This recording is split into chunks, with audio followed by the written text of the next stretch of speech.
Un nuevo estudio de ADN antiguo de fósiles de caballos encontrados en América del Norte y Eurasia muestra que las poblaciones de caballos en los dos continentes permanecieron conectadas a través del puente terrestre de Bering, moviéndose de un lado a otro y cruzando varias veces cientos de miles de años.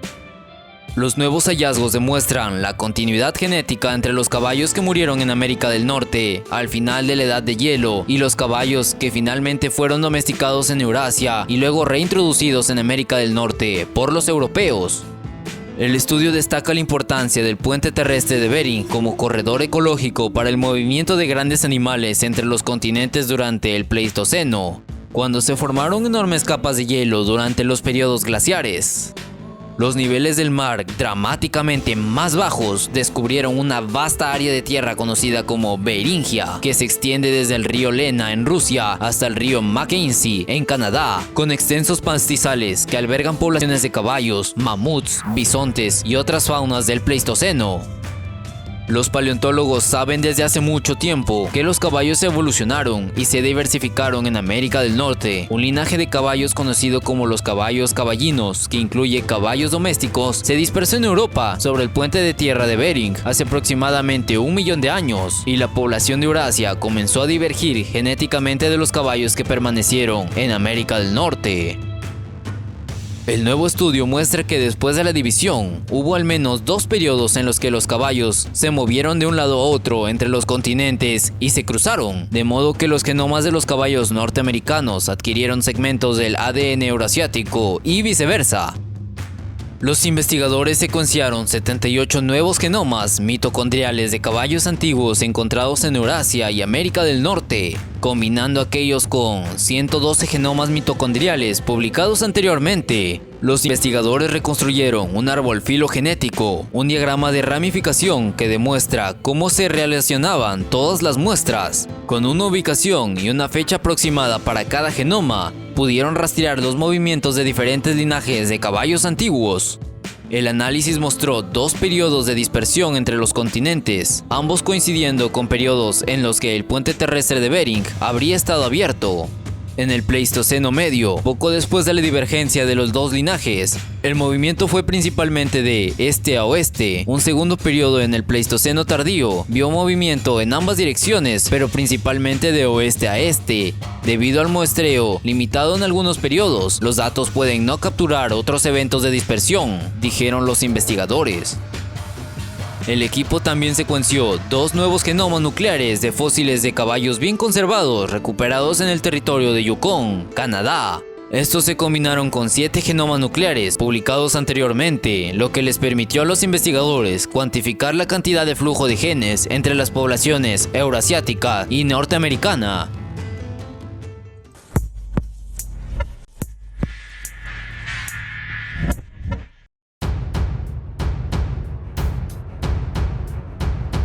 La desaparición de los neandertales hace unos 40.000 años sigue siendo uno de los misterios más estudiados de la paleontología. Una de las hipótesis más respaldadas es que esta especie humana sucumbió a la presión del Homo sapiens con los que convivieron e incluso hibridaron en casi toda la península ibérica. Muchos yacimientos arqueológicos muestran este proceso de transición. Un caso particular, sin embargo, se refleja en la cueva situada dentro del desfiladero de la Ermida, en Cantabria. Este yacimiento documenta una prolongada y continua ocupación de poblaciones neandertales desde hace al menos 120.000 años. Un auténtico baluarte al que nunca llegaron los primeros sapiens del Paleolítico Superior. Según los autores de un nuevo estudio, sugiere que la arqueología de la cueva del Esquileu, aún teniendo una de las estratigrafías del Paleolítico Medio más completas del norte de la península ibérica, no evidencia ninguno de los cambios culturales y posiblemente biológicos asociados al proceso de transición entre las dos especies humanas. El análisis completo de los restos líticos y faunísticos encontrados, junto a la contribución de expertos en estudios geoarqueológicos, edafológicos y cronológicos, confirman que la cueva del Esquileu fue ocupada casi sin descanso durante miles de años. Para los autores, esta secuencia arqueológica puede ser la demostración de que la extinción del Neandertal fue natural y no una consecuencia de la presión del hombre moderno. En algunas regiones residuales, como pudo ser el caso de la región cántabra de Picos de Europa, pudieron existir reductos ocupados por poblaciones neandertales hasta el fin de las mismas. Un paisaje maravilloso para el triste final de nuestros parientes más cercanos, concluye Concepción Torres Navas de la UAM.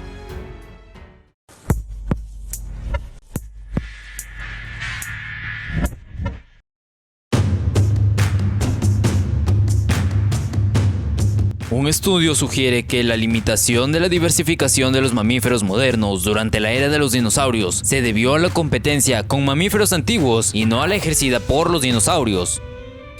El estudio desafía las viejas suposiciones sobre que los mamíferos solo parecían diversificarse, hacerse más grandes y explorar nuevas dietas, locomoción y formas de vida. Después de la extinción de los dinosaurios, que no eran aves, señala una historia más compleja de competencia entre distintos grupos de mamíferos.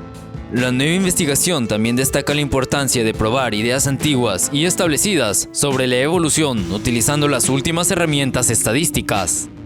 Estos otros tipos de mamíferos se extinguieron en su mayoría al mismo tiempo que los dinosaurios no aviares, momento en el que los mamíferos modernos comienzan a crecer, a explorar nuevas dietas y formas de vida.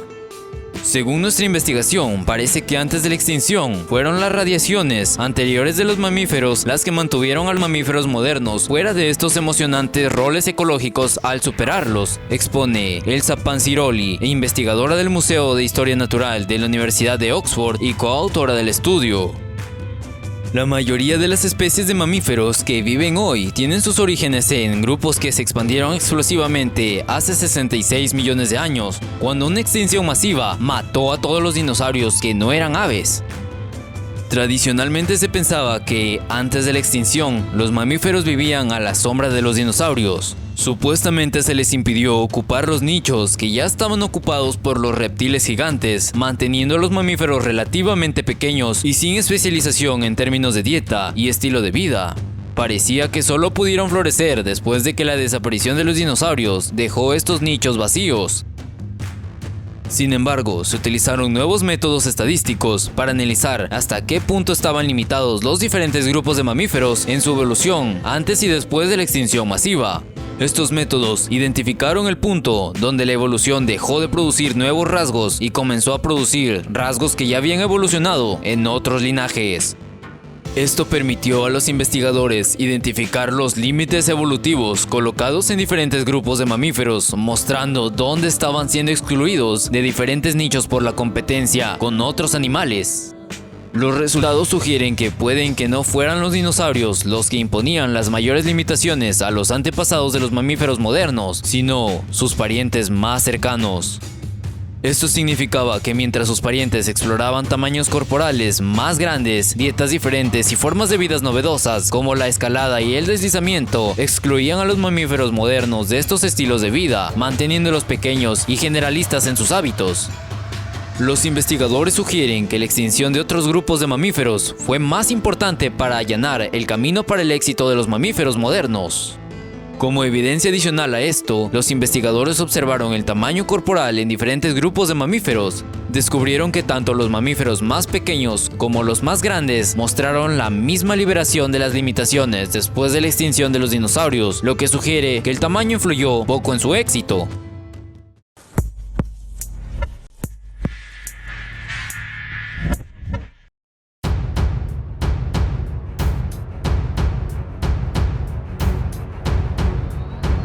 Un equipo internacional de arqueólogos ha develado algunos de los secretos de los sacrificios humanos que, hace más de 500 años, realizaban los incas en sus ceremonias religiosas.